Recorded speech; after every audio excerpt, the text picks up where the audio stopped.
Mary and I, Casey's here. Gary is out in Boston. Armand's here. Kathy's here. Donna's here. Pat is on Zoom. Robin is here. Sue F is on Zoom. John is here. Ellen's here. Fiona's here. Just to let you know who's here from SLAM, we have Amy and Kemp. From Construction Solutions, we have Chris and Karen. And from O&G, we have Ken, the dynamite guy right there. David and Laurel. So, well, they have to prove themselves. You know. Firecrackers. They're younger, so Yeah. they gotta grow into dynamite. Yeah. We love to embarrass Ken. We love to embarrass Ken.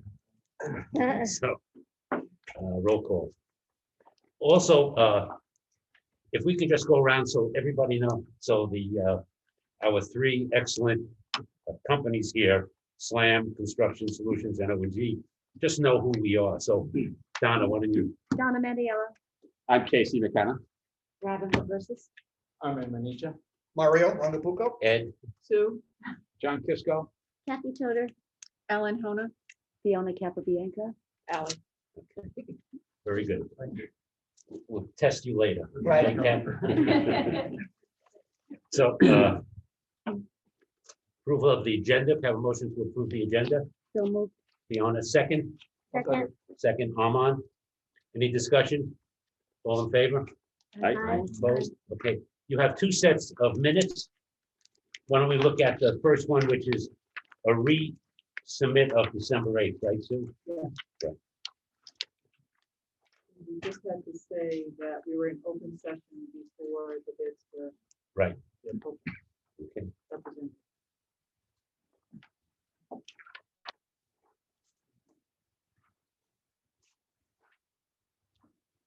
Any other comments? Just wait.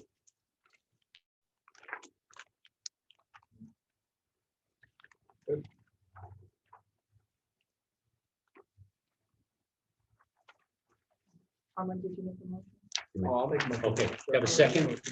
Second, Donna, Motion to accept. discussion? All in favor? Aye. Opposed? Okay. The next is a set of minutes when we, well, you can read it. So,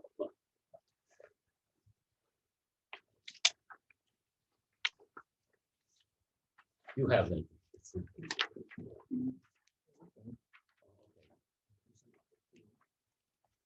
No, it's December 15th one. Yeah, sorry. I'm sorry.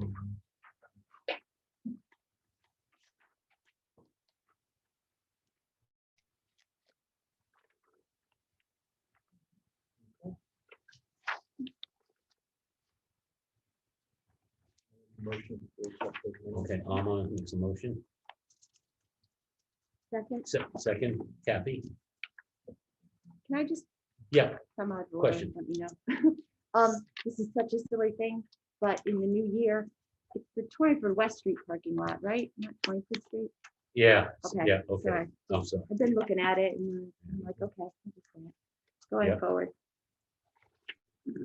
And I live on Torrington West. I know. Oh, Me too. Yeah. Any discussion, anything else? All in favor? Aye. Opposed? Next, Amy, you're up. I also, Amy sent me today, Excuse me, Ed, public participation. oh, sorry. Public participation, thank you. she's the best. He does that She all does, that's okay, it keeps me honest. Your name is not Alice, is it? No. My middle name. She keeps you honest. Yeah.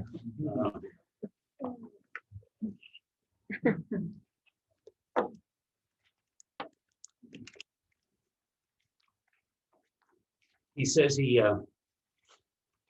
I have video and sound, but I doubt I'm logged on. So can I, So he's looking For for a Gary. Zoom link, or say that? he's looking for a Zoom link, or I don't know. It's Zoom, I think. okay, so he's on Vimeo. Yeah.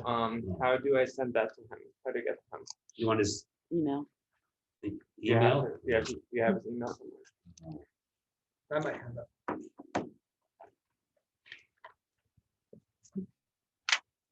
Oh, he's on the distribution list, agenda. It's pwf@ctlawyers.com. PWF. pwf@ctlawyers.com. Thank you.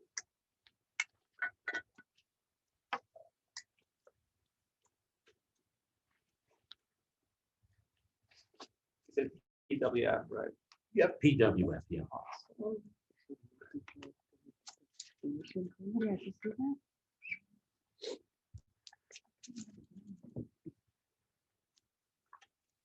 It's sent. Okay. So Amy sent me today an update with dates. I'm gonna email everybody because sometimes they can't see it. Okay, Understood. Yeah. It's hard to see because of the color. in the Right. background.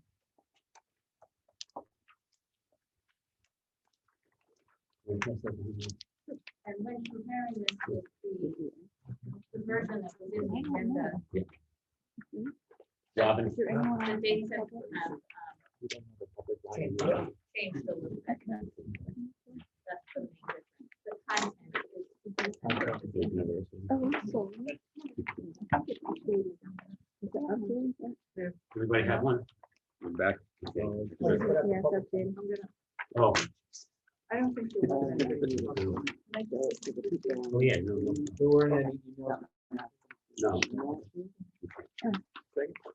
So, Gary's here from the public. yeah, That'd be better. any other public comment besides Carrie here? Ed, Yeah. can you email that to Ally so she can get it to the people on the screen? Yeah. Okay, so Amy, why don't you go up front? Okay.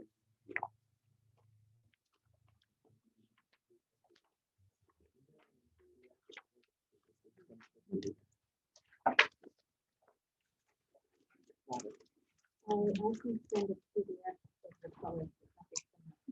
Oh, that'd be great. The one I sent you is in color, right, Nancy?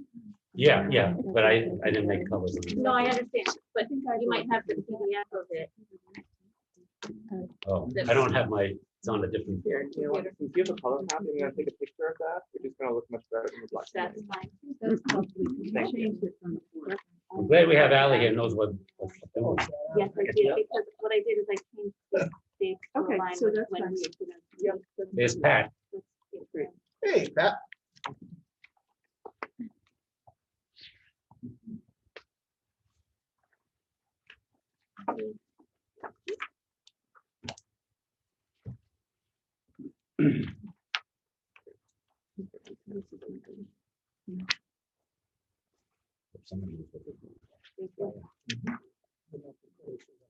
Thank you, everyone.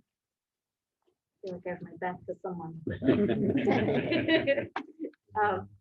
So on Monday, the folks at the back table, Kemp and myself, met with Ed and Mario. And Sue joined us later, partway through, and we discussed basically how we'll schedule meetings in the next few months. And that's what this represents. I gave a draft on that day, which is what was in your agenda. The only change is that when you get the fresh copy, the dates now align with Sue's availability and the availability of our design team. So I actually listed when the visioning session will be, when workshop 2 will be, and when workshop 3 will be on the newer version. But again, the content is the same. The way I schedule this is by listing what's going on a weekly or a 2-week basis, depending upon what phase we're in. This is essentially weekly. And it talks about when we go to a meeting, what we're going to bring to the meeting, and then what expectations we have for decisions at that meeting in order to keep our progress going and at the right cadence.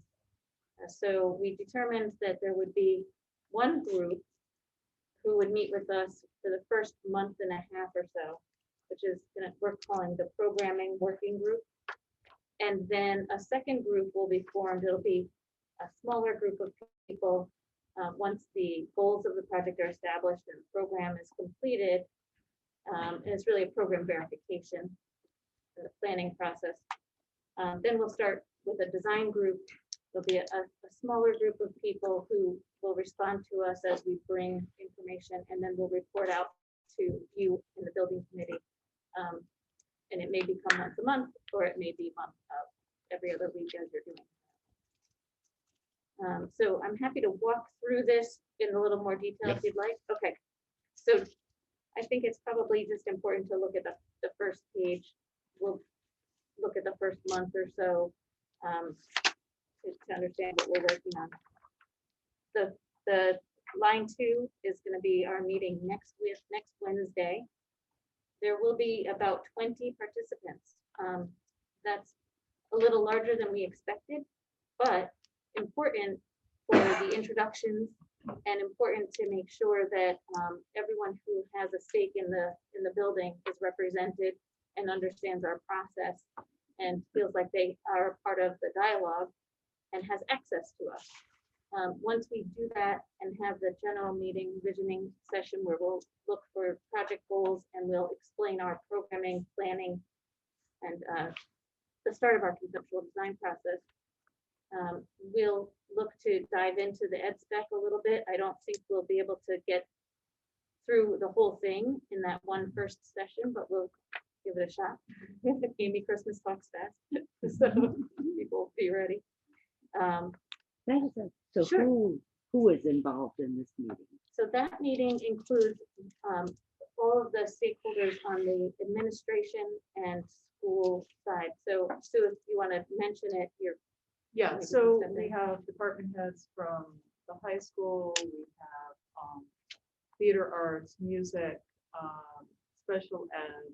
We're trying to have representation from all the different areas at the school site. Obviously, the administration is there from the middle school and high school. And also anybody who has a stake in like pathways, we're making sure we have a STEM representative. We were going to try to bring the chamber Pam. Oh, and Pam LaRose is coming from the chamber, who's been with us from the very beginning, as part of our vision and part of our leadership, and now coming just so that we make sure that we're meeting the needs of the local businesses as well. I think that's everybody, and obviously Ed, Mario, me, Sue Ferguson, Robin, Andrew Martian, Brian Scott, and Hillary Sterling. I think that's. So it I is think a you large hit group. everyone. Yeah. It's a good amount of people, I think, because each department is represented. The library media specialist. Oh, is that's right. represented. So now I think that as we march through the various program areas within the building, everyone will understand how they fit into the puzzle. We look forward to that. Following meetings will be deeper dives into the ed spec and the program and getting it worked into a planning diagram, really starting with what you saw during our interview and really placing some importance, at least from our point of view, on good utilization of the building, maximizing your reimbursement, and also being able to utilize the shared spaces in between your pathways and really put the pathways on display. And then not to lose sight of it, also to make sure that we have the right sizes and spaces for all of the central office folks and also for the typical academic areas. What is in a typical classroom? What kind of flexibility are we looking for in science labs, or do we want fixed lab stations? So I think that it's going to be a really good dialogue. And so that's what's going to take place. We have placeholders in our calendar for January 13th, the 20th, and then 2 weeks later on the 3rd. And then I think we'll keep a 2-week cadence at that point and transition about at the end of February into what I'll call design workshop. And that's with the smaller group of people, having understood from all the department chairs and the stakeholders what their vision is. We still need to report out to them, but we don't need them at every meeting from that. If we were going to go out and look at a few schools, when would that fit into the designer visioning? That's a good question. We didn't schedule that yet. You know, I didn't So put it that's in this after. work plan, but that's why this is a living document. Mhm. And so I think we'd have to look at something other than a Wednesday, so that we reserve those Wednesdays for meetings. We can either do it on an off week, Mhm. when we start the every other week schedule. I know you have Board of Ed meetings on that every other Wednesday That opposite ours. last, the fourth Wednesday of every month. Okay, So we try and avoid that, obviously. right. But we can certainly make time. Just a question. Are these meetings during the day? They are, During the day with the. they're in the afternoon at this time, knowing that Wednesdays are the short day for remote learning. It hopefully will accommodate everybody's schedule.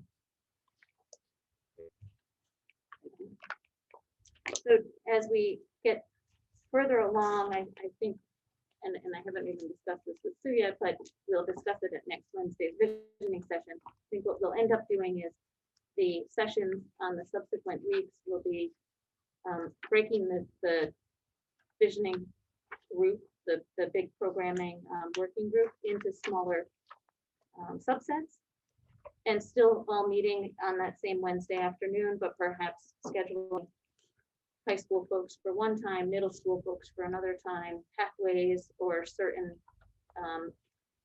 elements of the building program at different times, and yet to be determined. But I think that way we can have it more of a dialogue and less of a presentation, because we're really looking for feedback at this point.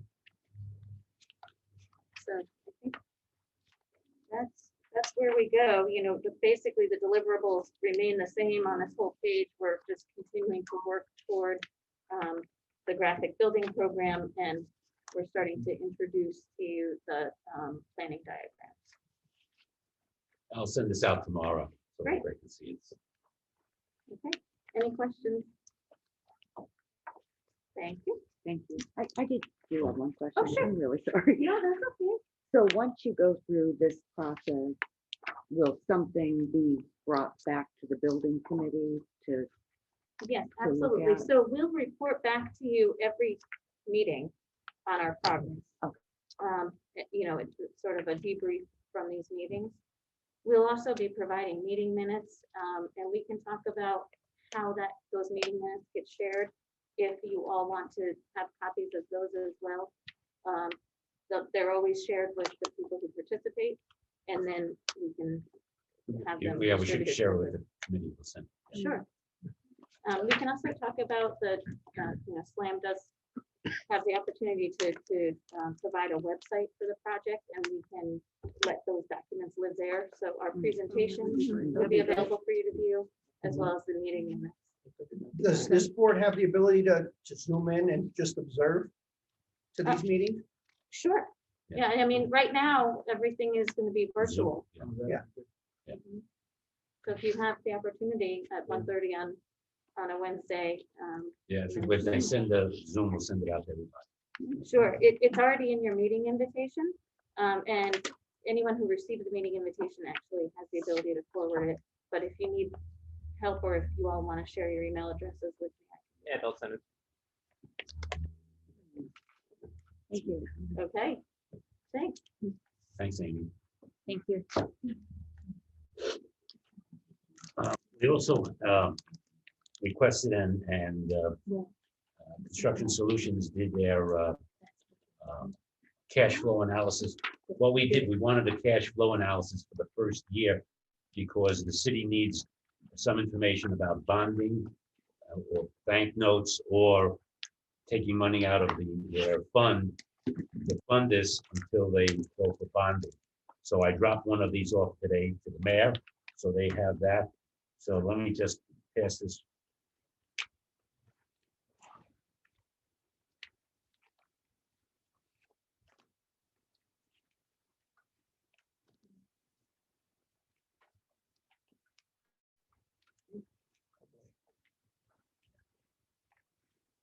A lot of squinting. going on. Yeah. I ran out of 11 by 17 paper, so I had to use this one. I gotta bring some shine. Yeah. Use your phone. Put the camera on your phone. Oh, and Yoda. You have- Okay, so once you get it, Yeah. Chris, yeah, Chris is gonna go over it. At least if you're looking at specific numbers. No, she got it now. Ally, you got it, you're gonna put it up for us? Thank you, dear. Wow, that's kind of small. Yeah, I know. For the under 20 crowd. Even then, I think that's a challenge. This is Chris Cycler, from It's gonna Construction look like garbage Solutions. on the screen. Right, it's gonna look like what? It's gonna look like garbage on the screen. There's magnifiers on your phone. I know, but it's awkward. It is awkward, yes. But at least you can see the numbers, columns when you're talking.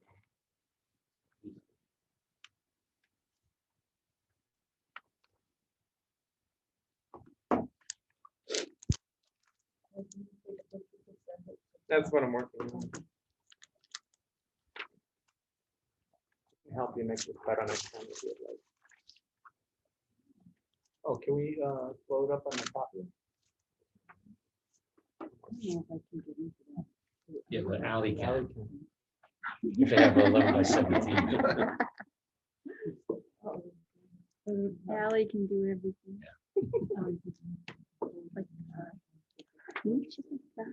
I know. That's probably the front. Yeah. I'm gonna put it up there first. All right, so I think- I know. She's gonna try and blow it up there. Because that's better. Rather than trying to put how big it is.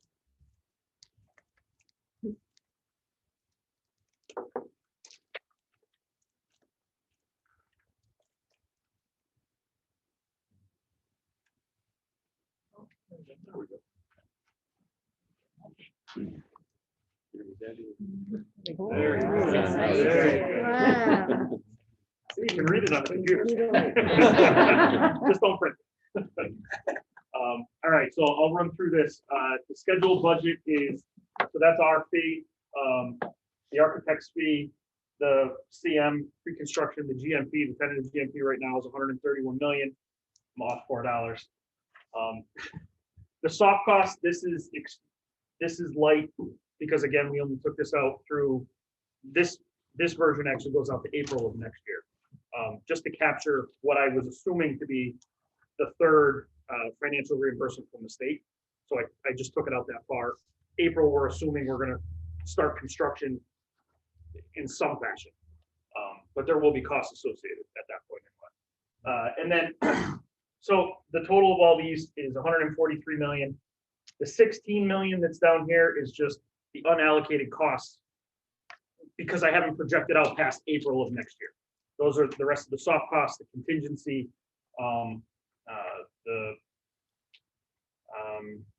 I did put the 5 million in there for FF&E because I do know those are fixed numbers in the budget. I have an estimation as to when we're going to need that stuff, so I did plug that in. And then you'll see as we go through later on in the year, I put in some small, I believe it's like $5,000 a month for a commissioning agent once we get them on board. Ed and I will work with together to get an RFP out for the commissioning agent. That'll be the next consultant that we'll need.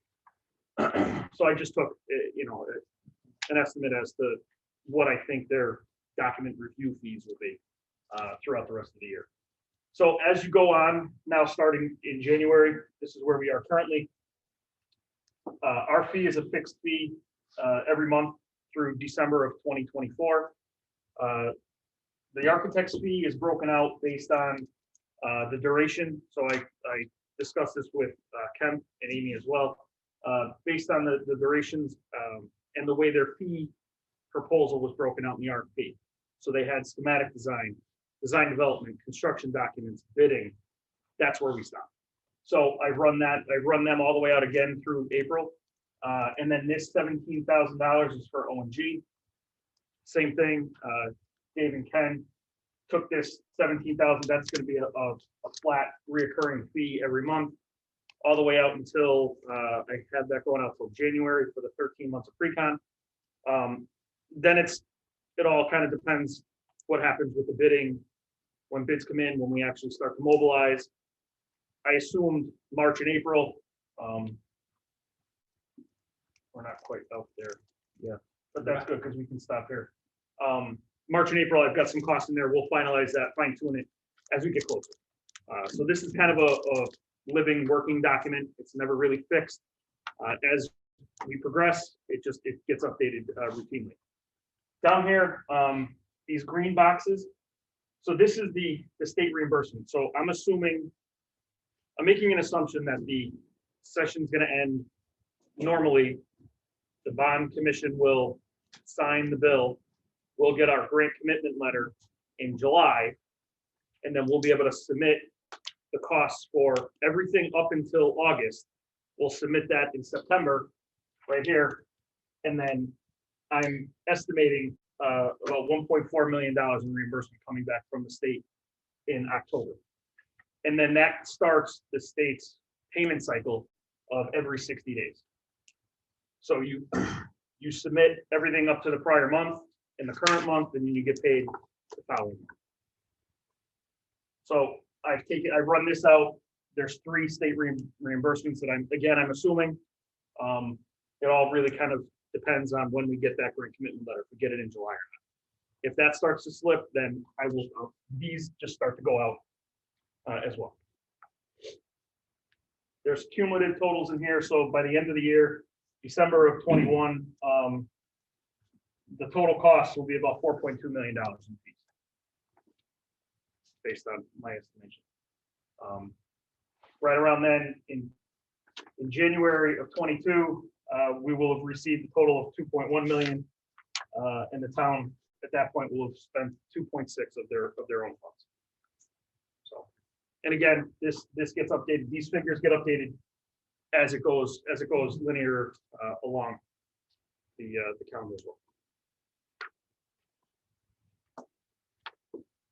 Does the state continue that payment schedule all throughout the project every 60 days? It's dependent on when we submit. And how does that align with the contractors? Are they billing every 30 days? It's completely independent. So the reason the city needs this is because they're gonna go out and bond for a certain amount of money. So they'll have a pool of money to then be able to draw from to pay the monthly invoices for everyone. All right. So their little pool will be enough to pay monthly, and it'll get replenished every 60. Right. Yes, that's the intent of this document, is to let the town know how much, we're saying, look, by the end of the year, you need 4.3 million. So, because we don't really know what's gonna happen with this, but either way, you're gonna need it. You're gonna spend it. Yeah. So we're not just saying, take 10 million. Yeah. We're saying, it's just. That's why they wanted this cash flow. Right. To borrow or to. Right. So, but the state's reimbursement is completely independent on paying the contractor. Gotcha. And the state's been usually good about that, Yes. Yeah. Yep. But they hold back again 11%. There's 11%, right? Every reimbursement you receive, there's 11%. And I should mention too, these reimbursement figures are based on the current reimbursement rate of 62.5. Right. If that changes, this document changes. But right now, the project is set at 62.5, so that's what I based all the numbers on. Okay. The only thing, the concern I have is this is a long session. This is when they have to do the budget. And what usually happens in this, as Chris talked about, it all comes back to when you get that grant commitment in July. In the past, when we've experienced this, and I deal with with the COVID and what budget is we gotta have. I think that July date will be pushed out. So the only reason is when you're talking to the town, you don't want them to assume that you're gonna get that state money. And then all of a sudden, July comes, August comes, we still have a grant commitment, we're not filing, and the city's looking for money. Right. So, I'd be very concerned. I pushed that time period out, getting the state grant money. Yeah, I would agree, and I would encourage the town to borrow more the first time, so that we have it, so we have a little bit of a reserve. Yeah, once, I dropped it off with the mayors today, so once they have a meeting with their finance people. Right, this is the first presentation of this document. I haven't presented it to anyone else. That's interesting. So the money goes into their account and they disperse it all? Yeah, we send them the invoices to the city and they write us the checks. They cut the checks. Because they want to be around it. And they've been very good about writing, like with the roof project at the middle school. I give it to them on a Monday and usually Friday, the checks there. So, the controller works with us.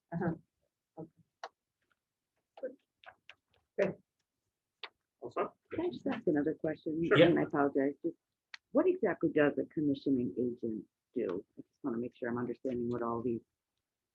yeah, so the commissioning agent will review the documents and then ultimately, as we get closer to occupancy, the commissioning agent will verify that the systems in the building are working according to the design. The heating and ventilation and all. Yeah, heating, cooling, lighting. They review all the systems. And they make sure that it's balanced properly. Right. Yeah, air balance. Thank you. Usually, the state requires us now to have a commissioning agent. Years ago, it was the architect used to have the commissioning agent and, you know. Right. So now it's us. Any other questions for Chris? Thank you. Well, they brought up the 62.5%. Mario and I met with Michelle Cook, representative, and we mentioned with the last bond agreement for towns and boards on reimbursement, we showed Michelle a number of towns like New Britain. Their reimbursement was 79.64, and they got 95% reimbursement. Okay, because they're an alliance. Norwalk was their original is 22.5, and they got 80% because they're working with a community college. Danbury is 53.93, and they got 80%. Okay, Tolland was 50.36, and they got 100% there because of the foundations up there of cracking and so forth. So that was a thing. So we mentioned that. We sent Michelle. She got it. She thanked us, and we'll keep it on the back burner the front burner with Mario and I. Yes. Okay. The other thing with the legislation is that now in July of 2021, under the new law, construction managers can now perform work for the district as the subcontractor. But under the statute, they have to get DAS approval. They have to go through a litany of things, and maybe Ken, you want to discuss that or something? Sure. All right, so the state came, they have a law that allows construction managers to perform work. And as I talked about, what will happen is we'll have to write a letter to the state, to the commissioner, explaining why this would benefit you as the owner in the project. All right, so the letter's written and he'll give approval to do that. All right, so then if we were to bid, we have to actually competitively bid. Our bid would go to Ed, CSG the day before all the other bids are due. All right, so there's no issue. It's still competitively bid, and then we still get bids from everybody else. All right, so it's really, looking at it, they've come back to say, okay, how can this benefit you? Well, we looked at it, there's a possibility that we have the resources being disclosed for this equipment, less moving equipment versus someone else coming from a farther distance. So that would benefit, not just you as the owner, less cost, the environment, trucking and everything. So, and possibly using local workforce too, which is of course very important to everybody, having that option. So those are the positives, but it just, Ed wanted to bring you guys up to speed. So if it comes up later, you understand why.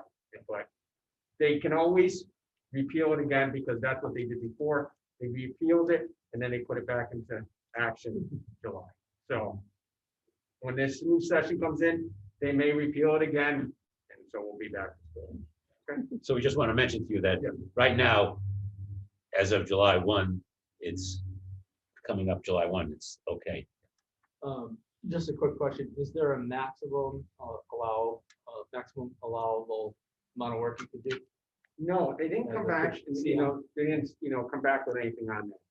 Now, because when this was in effect, there was a couple of CMs that bid, there was one, they bid down in Bristol on that project. And then they bid it right at the time, and then it was stopped again. So there wasn't a lot of, this done or work done by any of the CMs before. So, New. no, yeah, I guess nice way of putting it. It's just an option if, they would have to bid before and so forth, so. And Yeah, they bid like everybody else. Yeah, right. And that will be, just let you know, we're reviewing all 3 contracts, myself and the lawyer, and that will be in the contract, the state statute about self-performing contract. So we have it. So just let you know with the contracts, right now we're getting all 3 of them. We're almost finished with them. Once we'll send it to each company. Then we will send it to the city for their review, so they know what's happening. The mayor knows all about that. That we're gonna do it easier for us to do it and then give it to them, because we're involved with it. So on January 4th, we had a meeting with SLAM, ONG, and Construction Solutions. Mario and I met. We went over the scheduled activities. We went over the cash flow. We had a long discussion about Daily Drive. You want to make comments about Daily Drive? Or? Yeah, throughout the bid process, most people were looking at Daily Drive as kind of just a short-term type of thing. Will we use it for construction? Will we not?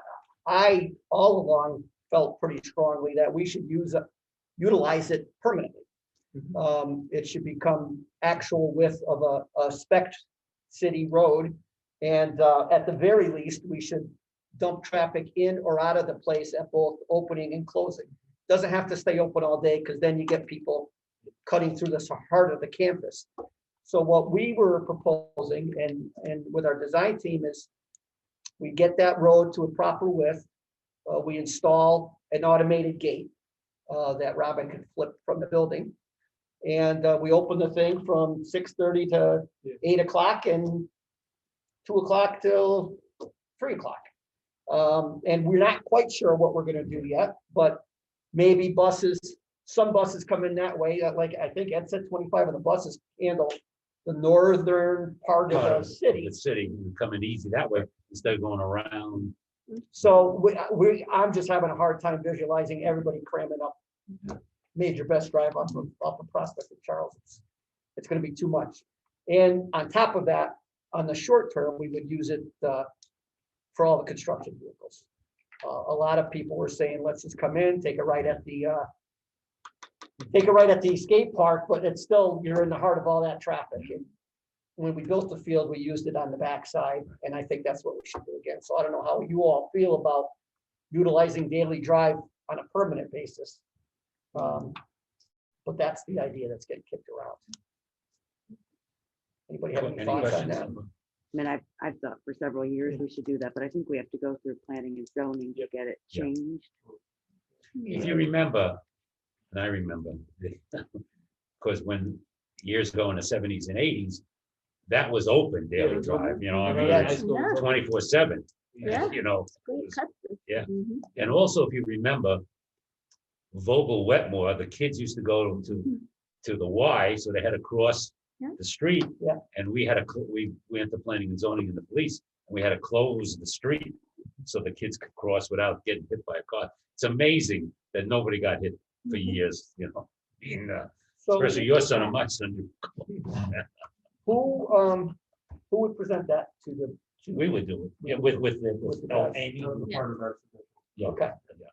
We have a traffic consultant and the civil engineer will be working with us on that. Good. I don't anticipate much of a pushback. It's always been a road. But there was vandalism going on and traffic going through that didn't need to go through, and I think they'll be pretty happy if we just tell them it's only gonna be open a couple hours a day rather. And the building will be up to the road, so there'll be more lighting there Yes, and cameras and Yes. things Oh, like yeah. Oh, that. yeah. So Yeah. it's gonna be more secure now Right. when the building. Right.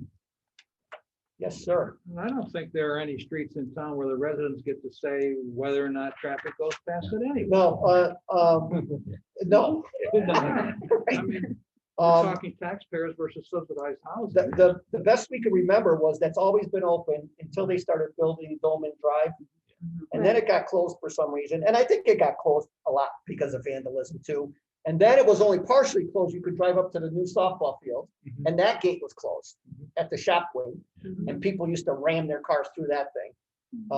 So we're gonna have to get creative with the team and make something that they can't destroy.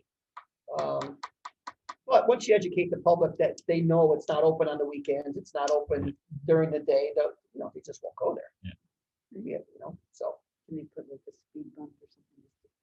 we certainly could. Well, Yeah, there are lots of traffic control measures. Yeah. especially on a limited use road, right? Right. Do a lot. There were speed bumps. So that's what we're Yeah, thinking so there. that's what we're thinking, so. And it got shut mostly for complaints. Yep. Yeah. Yeah. We Mhm. looked into it at the time as to Oh, why yeah. we couldn't reopen it. And it was because once that housing complex went in, the domain loop, not the, Yes, it's not Grand Village anymore, but it used to be Right. Grand Village. Right. Yep. But When they we, were when complaining we of the did traffic. the athletic field, the only problem we had, not a problem, is the contractors couldn't, some of them were coming in at 5 o'clock, and so we had to tell them, you can't come at 5, you gotta come at 6, Right. 6:30. to hear them. That was the beeping only, at that was the 5 only o'clock. problem we had with that group. But to John's point, it's a road. If Yeah, it's a road, it's a road. Yeah. I think you'll have happy customers on the other side. Oh, Yeah. absolutely. Yeah. Right now, I think we It's a talked about it traffic at the nightmare. beginning of the meet, Yeah. when we Yeah. first started meeting, it's kind of hellish. Yeah. Right. Yeah. It'll help. Well, I mean, listen, it's kind of tough traffic now, and now we're pouring in 7th and 8th graders too, Yeah. so Mhm. it could only help. We also talked about the environmental. We have the environmental phase 1 and 2, which we gave to SLAM. And we want to forego any surprises before we do anything, so we know what we're doing with the original building and so forth, how we're going to take that down and so forth. Any other comments on that one? What was the terminology of the cleanup? Again, no, not abatement at large, is that what it was? The lump sum version, Like bulk products. Oh, bulk waste abatement, so I don't want, tell me if I'm saying something right. So there's 2 ways of doing it. Like à la carte, basically, right? This is wrong, this is wrong, this is wrong, and this is how much it's gonna cost. Problem with that is you get to the end of the à la carte and there's 10 more items and it costs more. Or there's this plan that they're discussing where you assume everything is hot. Yeah. And they just take everything away. And we actually have that amount budgeted, right? So that's in our original budget. So rather than taking a chance and maybe saving a couple bucks, highly unlikely, we spend the budgeted amount and everything goes. Everything goes away in lined dumpsters.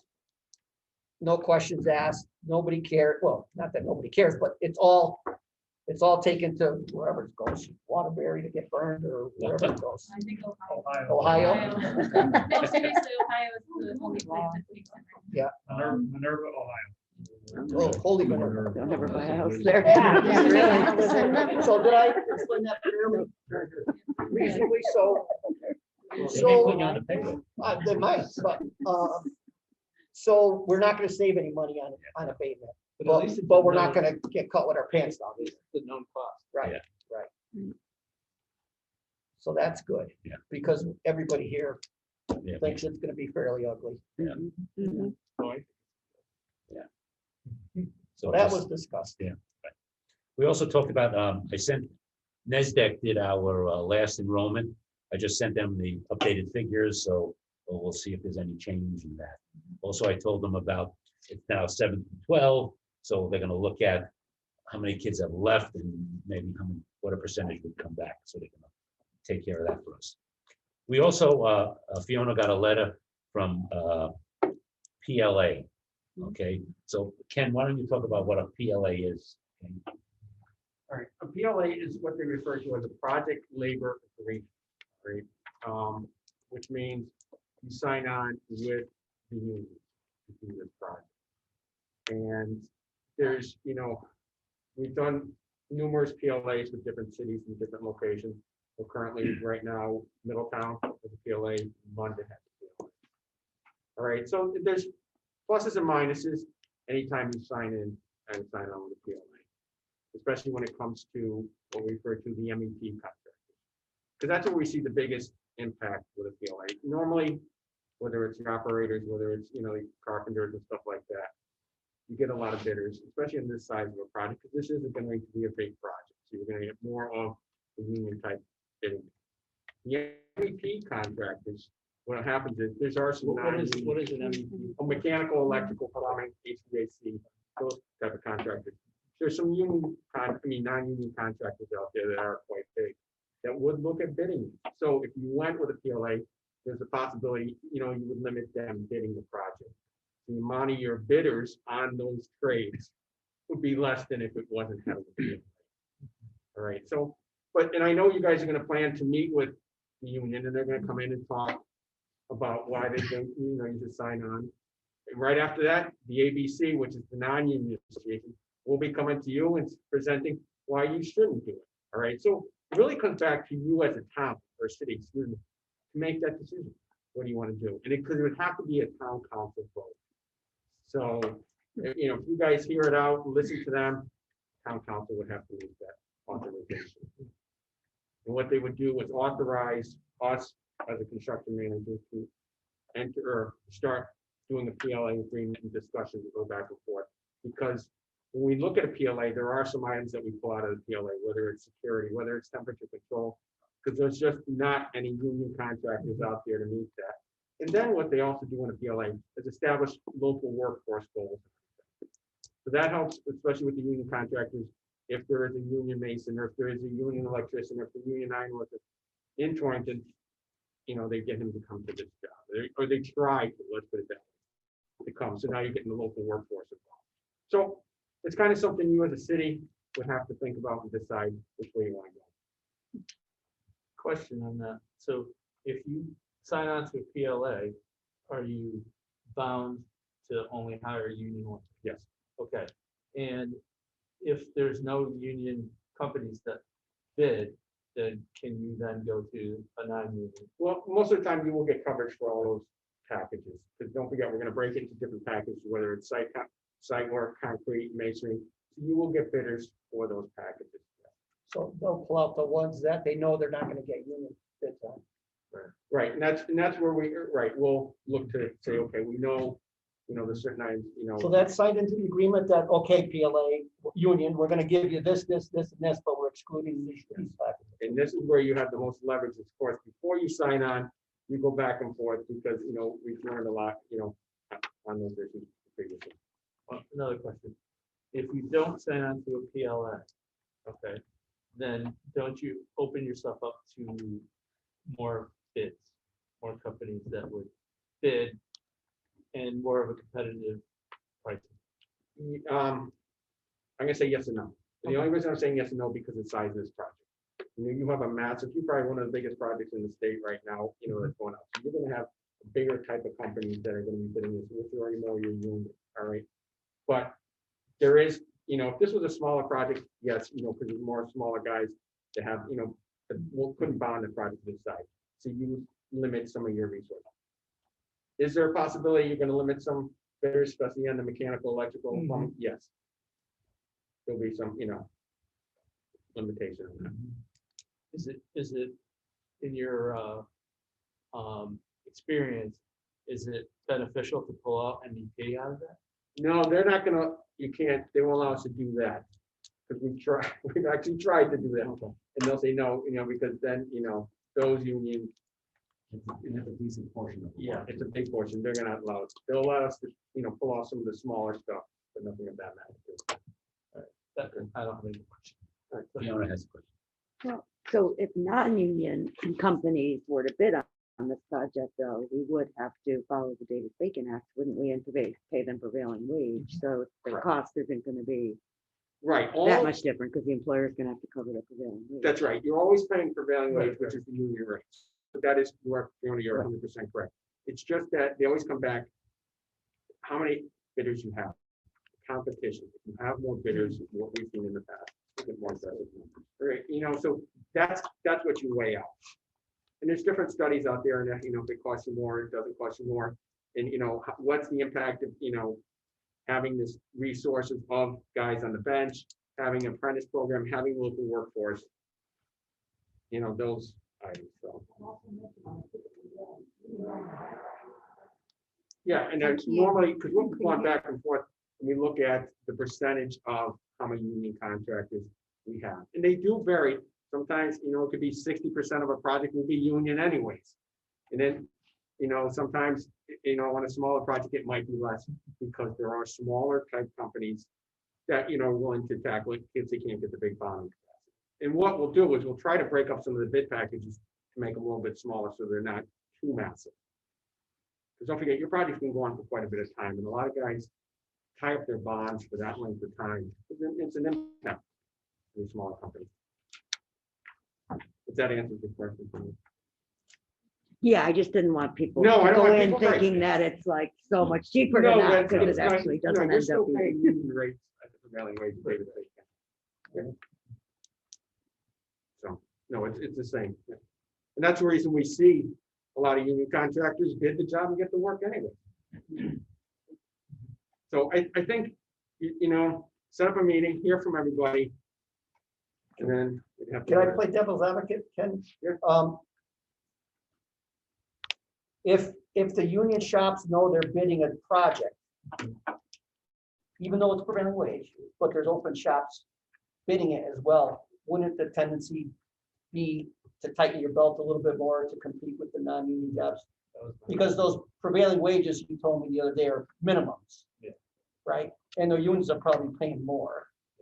Well, so they are the minimum rate, just so out in the working world, if you have a great foreman, your union carpenter foreman, you may give him a couple extra bucks because you don't want to lose them to someone else. Sure. And so there's always that risk, that, but then you say, okay, yeah, he's a couple of bucks more, but I know I get better productivity out of him.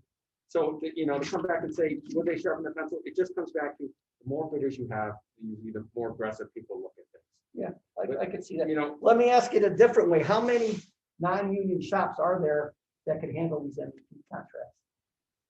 I mean,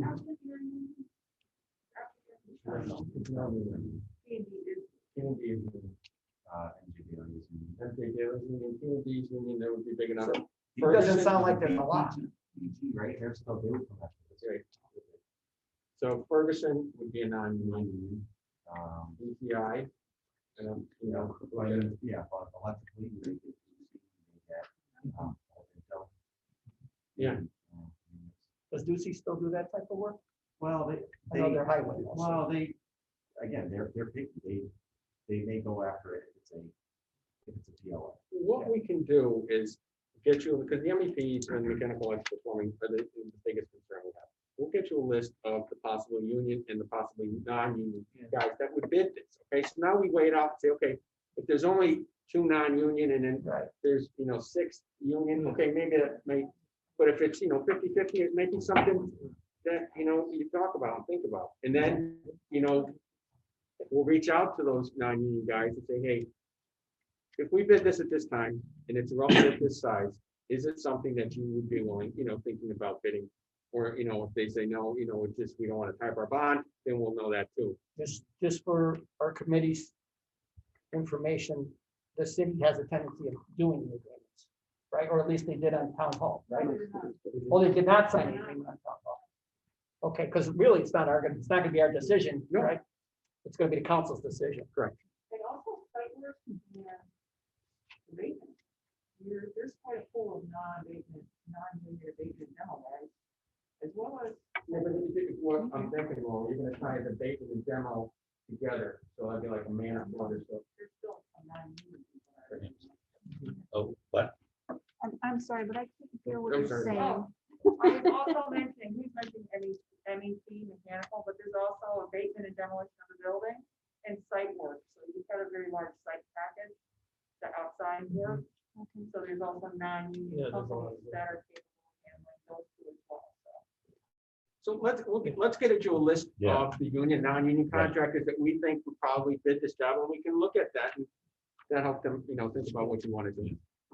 Yeah, my other thing on that, it's not only about the money, but it's also, you have a lot of non-union contractors that do quality work. And sometimes better than the union contractors, right? Yeah. And, so you don't want to necessarily maybe lose out on maybe some of those people Yeah, bidding, That's, right? yeah, that's You why know, he'll give and- us that list, that right. there's a whole mess against two. Right. So that's, Right. that would be my other concern is, Yeah, and it's just, then there might be some that are local that are non-union contractors, right? right, So looking into that too, if we're trying to keep local people working. So, those are my two concerns, besides obviously the bottom line. The challenge for us is there's not any, we have some great companies here, but there's no open shops around here that can handle this size job. But there are people who are in the union, Mhm. whether they're carpenters or Yeah. steel workers or whatever, Right. MEP people.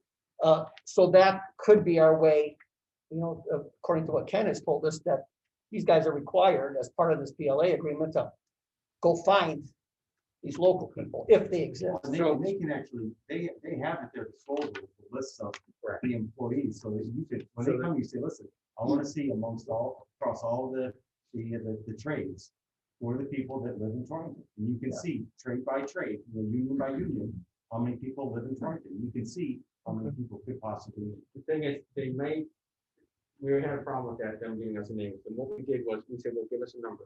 How many Torrington residents are union employees? Okay, so so that's the stuff you want to ask the union when they come, say, okay, let's talk about the benefits to what we want. If we want local workers, how many live in Torrington, then how many live in the region, okay? Because everyone's in Harrington, you know what I mean? To circle back now on this new legislation, if you guys are able to self-perform some of this work, we're gonna get a whole mess of it. Well, we're gonna bid it no matter what, whether it's union or non-union. Right. So it that's- doesn't make a difference. to us.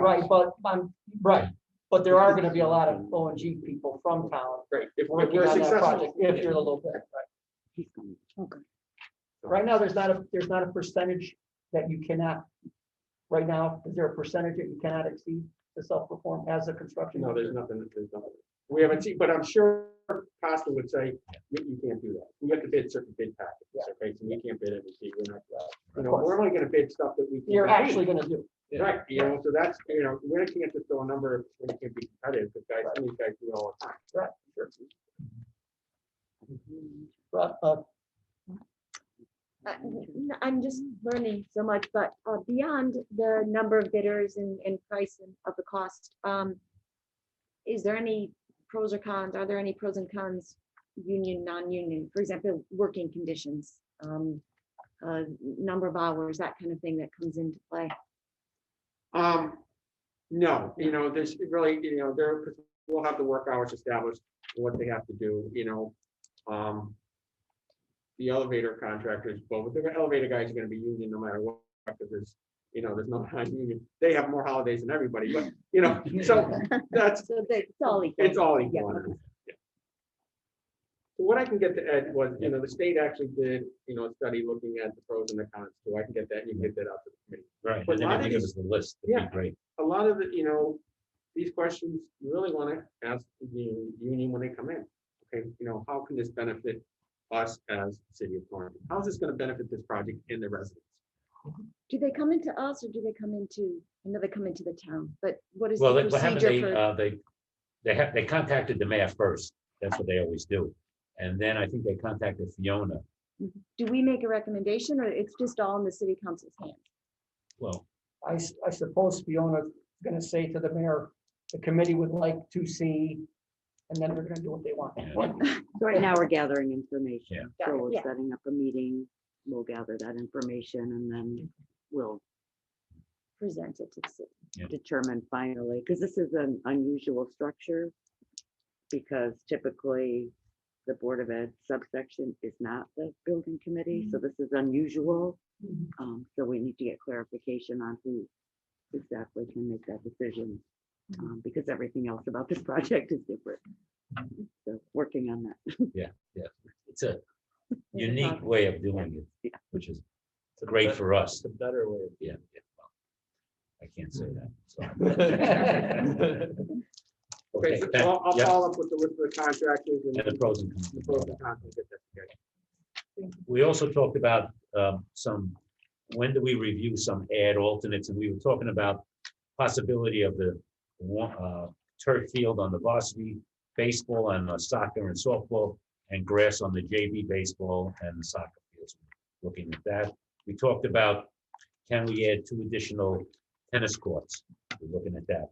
So we're also looking at the skate park and what is there, and we move that somewhere else and so forth. So we're looking at the topography of everything, and we add a bus route up the side. So we're all looking at that. We also talked about the master schedule, which is listed on your agenda, and so it was a good meeting, Mario, and I think Very good meeting. I think we have a great team. Whatever comments they have, they tell us and so forth. Karen did the minutes. I thanked her for doing that. Gosh, those minutes are awesome. And then we had, David, because he's a Torrington resident, he always has to change some of the minutes, so. Laurel had more of the revisions than I. Oh, okay, That's okay. the actual lesson. Okay. So we appreciate everybody's working together for the good of the city and the kids. The last thing I have is we updated the budget.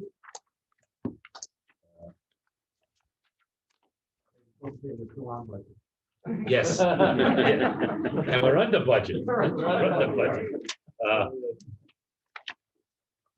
This shows all of the contracts that are bid.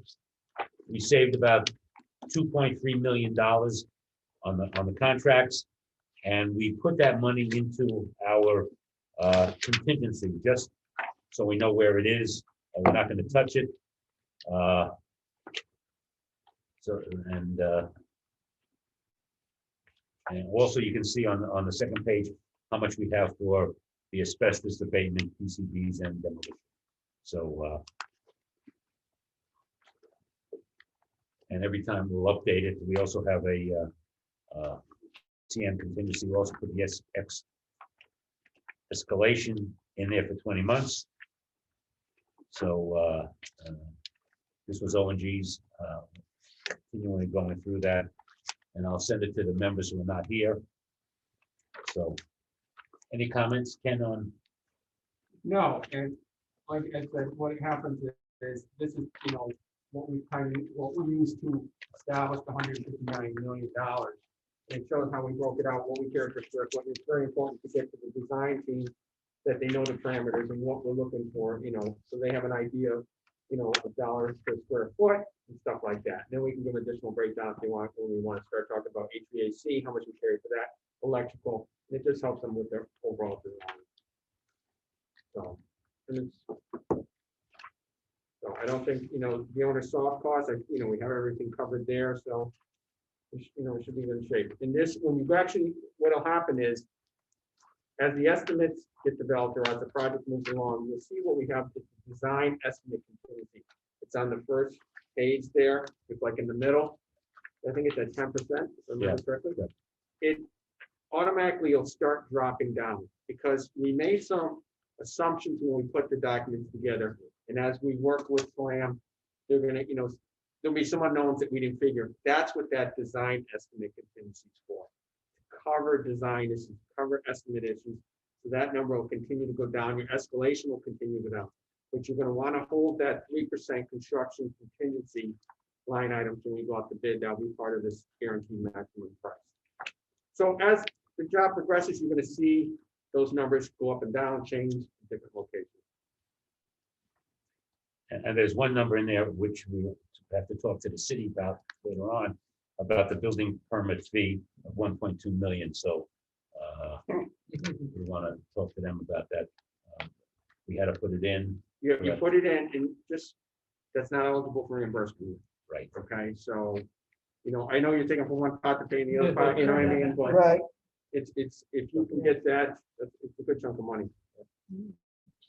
So we should set something up. Let me ask a question pertaining to that. City building officials, do they inspect these projects or do state inspectors? No city.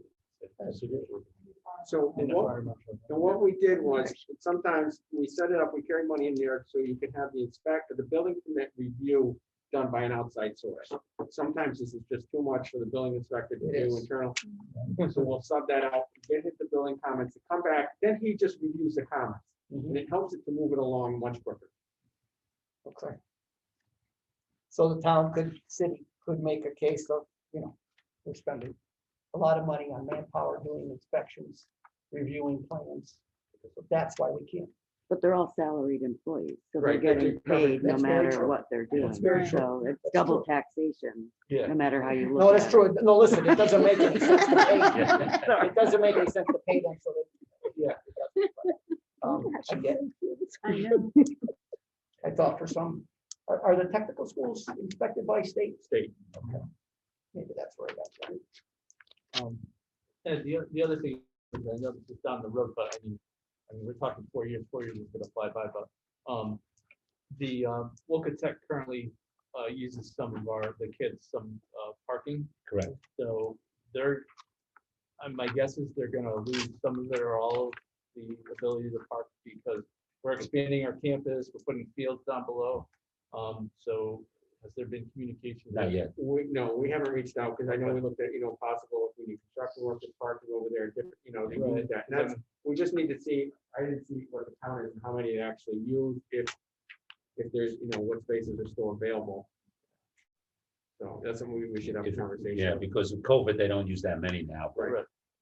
The other, yeah, Yeah, they use a lot, if the school's open all the time, it's.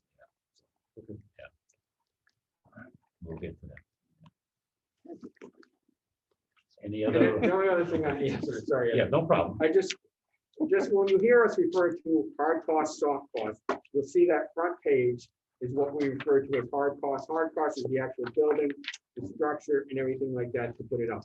The second page is what we refer to as soft cost, which is, the architects, your consultants, your, FF&E, those type of items, all right? So if you hear that terminology, just so you understand it. That's what I've broken up that way. Any other questions on the budget? Great. Okay. I have nothing, our great consultants, anything? Amy? Looking forward to a great project. Karen? Chris? Lauren? Laurel? Dave? No, nothing. Okay. So, any comments of the good of the order? Anything? Yep. It's also interesting, all the things and, It's gonna be real interesting. Yeah. Keep telling yourself that. Yeah. Colin? Very excited. I don't know if the group knows that Greg resigned. Oh, I his forgot. position. Greg resigned his position. Yeah, I sent that out, letter out to He's everybody. working 2 other committees and 2 other, and all that stuff. Are we of the mindset to replace him or We'll just speak to carry on? Fiona. Yeah. I mean, personally, I think we have a lot of people Mhm. already, and I think to bring someone in that hasn't been part of the process at this point. Yeah. And considering that they're gonna be doing all that visioning. Yeah. So there'll be a Yes. lot of other stakeholders involved. I just think it would be difficult for someone to come in at this point. Greg said if we need anything, he would help us, and I said that. So nobody else should resign, because I gave him a cheesecake. So Well, that's gonna make it. I yeah. know. So I went to see Greg, I gave him a cheesecake, and I really appreciate it. And he said, anytime you want to call him, he's available because he's, you know. Yeah, it's a big loss. He's very knowledgeable, of course. So if we should happen to get a cheesecake, you're telling us.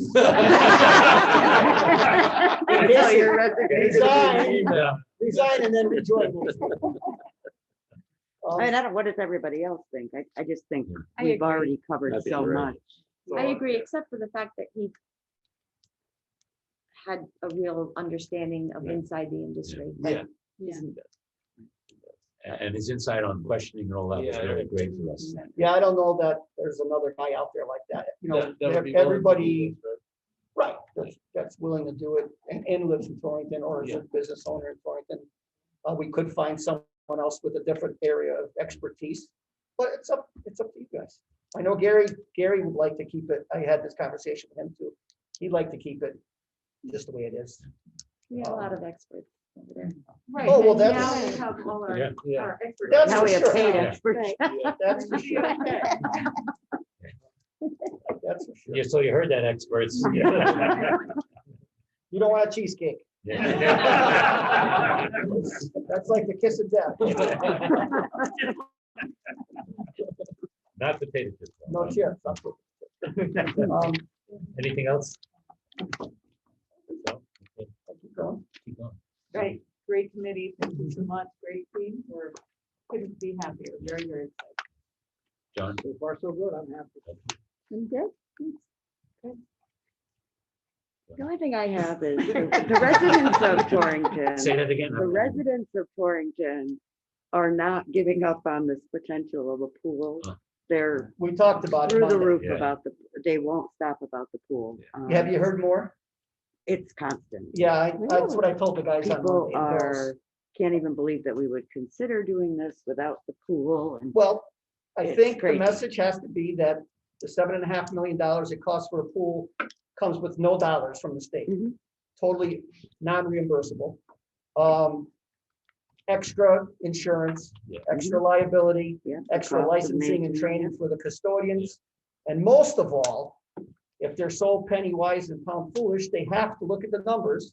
It costs us rounded $50,000 Yeah, not $44,000. for the Y. Yep. And 50, that's a lot of $50,000 years. Right.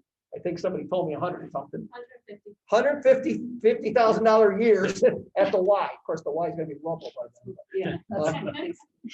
So the, Your rent month. I really would love to see it myself, because I think it would be great for the community, but financially, it just doesn't make sense. I'm also with you. I'd love to see a hockey rink, because I play. I want, yeah, I'd rather. I mean, no. Right, and a retractable dome over the state, Sure. you know, all that stuff. But just economically, it just doesn't make sense. Yeah, they used to reimburse for pools. They still get 50%, but you have to change your ed specs and then trying to work it all. It's just gonna take away from your pound.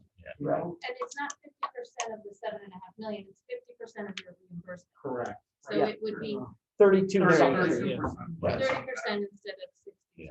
So that's a lot of non-reimbursable money, Yeah, no, I agree. That takes away from the unless education. Right. there's somebody out there who's got a couple $1 million.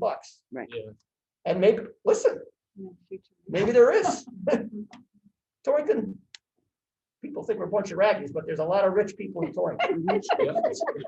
Plus, a lot of New Yorkers are moving People in. think I'm a rag, not you guys. Some of them don't lose their accents for that. Yeah. Right. Right.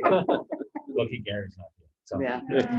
Gary should pay for it. Yeah. No, but a lot of people are moving in, you know, they took over the, No, there is a lot of money in Torrington. If Fiona, I don't know. I'm just putting it out there Yeah. because know, what they're are you not saying to letting these it people? die. What are you saying? All of the reasons why it doesn't make financial sense Right. to do it, but Well, if you were to do it too, you'd have to know now that you're gonna do it, right, to incorporate yeah, into of the course. design.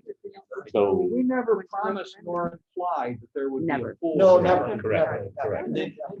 correct. No, but they have it in their mind from when the middle school. Yes, absolutely. That question, soon as there was that original rendering or site plan that came about from the whole approval process. Where's the pool? Where's the pool? Where's the pool? Because, you know, and I get it. I get it. Can I just ask, Ed, is that, what did you say, 44,000 for renting the Y pool? Yeah, correct, yes. Yeah. Is that's just the cost of the rental of the pool? What about transportation and bus drivers and? They usually drive that. The kids, most of them. Yeah, do. Most of us drive. Yeah, they get dropped off there. Yeah. But we can't, The practice, they get dropped off from the high school to the we Y. can't dive there anymore because of new regulations.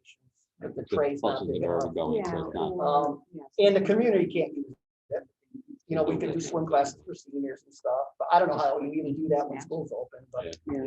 I get it that people want it. I just don't see how we're gonna make it happen. Someone sent me a certified letter this week with all of the kids back 50 years that have went to Division I schools for Oh, swimming. well, I'm great. like, Well, they're great. I mean, there's no- that's So one- then the My pool daughter guys did. said that's why it happens, Yeah, maybe yeah. notwithstanding, we don't have a pool. Yeah, If we had a pool, it would be more for the community than it is for our yeah. Exactly. swimmers, because we have a very small number of. The swim, I was just gonna say, it doesn't really service that many students at all. No. Um, No. No. And just the maintenance, I just want yeah. to say, Yeah, I it's gonna know be- John Barlow would say this if he were here, And our it's- facilities yeah. director. The chemicals are It considered is, hazardous, right. hazardous Very, materials. You need to it's have- very You need to costly. have a certified person on staff, you know? Yeah, So- I just think Yeah, it's like- important that we make it clear along this process that this isn't a possibility at the end of this process, Yeah. because I think a lot of people feel that if we can save money, Yeah, that at the end, we're gonna start digging the pool. Yeah. So I think the communication piece of Right. we're I don't never know where getting to a rate pool that is much, but- important. But that we also thought about it. Yeah. And Oh, talked of about it, course. discussed it, you know what I mean? It's not that we didn't do any, you know what I mean? We didn't think well, about it. Fiona, if you keep answering these emails in the same manner, cut and paste, this is why we're not doing it. You know, the word will eventually filter down and we will have to make it public eventually. Yeah, no, I think I just Oh. thought it was important too Yeah, for the yeah. building committee so that we're all on the same page. If we're all in I, agreement that that's never happening, that we all are sending that same message to people in the community that there will never be a pool. I have one thing too. Yeah. Do we think that we should designate a particular person as spokesperson for the press? And the reason I ask is this is much, we had a good committee for the Turf Stadium, but we had one in particular early on, who was like, I'm not gonna say this on camera, but liked to speak in front of the cameras or in front of the notepad. And was saying things that were not in the best interest of the project or of the opinion of the overall committee. So do we want to designate someone to speak for the press? I would think it would be the chairs, right? Oh, Yeah. Who else, really? Yeah, yeah, Yeah. yeah. Yeah. Bet you're glad you asked that question. I have a tendency of being too Mario, honest. Mario, why sometimes. don't you suggest that Ed is Then Ed. first, and then if Ed is not around, then it'll be you. Yeah, that's fine, yeah. You- This is you my, back up. I love them. There'll be a lot of no comments. I just want to let you Talk to know, Ed, I just talk to want, these yeah, guys. I just want to let you know that I gave Mario a Christmas present. Yes, he did. Not Not a cheesecake. He usually does every year. Yeah, I do, but he didn't have his party, so I didn't. Right. So, because Daily Drive is there, we're changing the name of Daily Drive. And already has the sign, Longo Bucco Way. It's already done, so he just has to take it from his house. You know that big sinkhole that just happened on the Upper West Side? That's what's gonna happen on my. So I don't, God almighty. The only thing I want named after me is a headstone. So if we ever change the name, we have the sign already set up. All right, so you are Yeah, I'll take it. you're the Yeah, media, no problem. because you got a lot of pizzazz. Ed? Yeah. For comments, don't forget. Oh, hi. Some comments over there? Pat, How's that? all set? Sue? Sue? Yes, I think you're all having far too much fun, so I'm going to be there in person next time. I'm missing out. We try to have fun. We miss you. Yeah. We do try to have, we gotta have fun, otherwise. it's So, gonna be- future meetings, we're gonna hold off because we don't know what's happening with Amy and her meeting. So we'll get to, probably won't be for about 3 weeks. So we'll let you know in advance when the next meeting is, once we have set. Okay, any other? 2 weeks or so? Motion to adjourn? So second? Second. All in favor? Aye. Don't forget this same.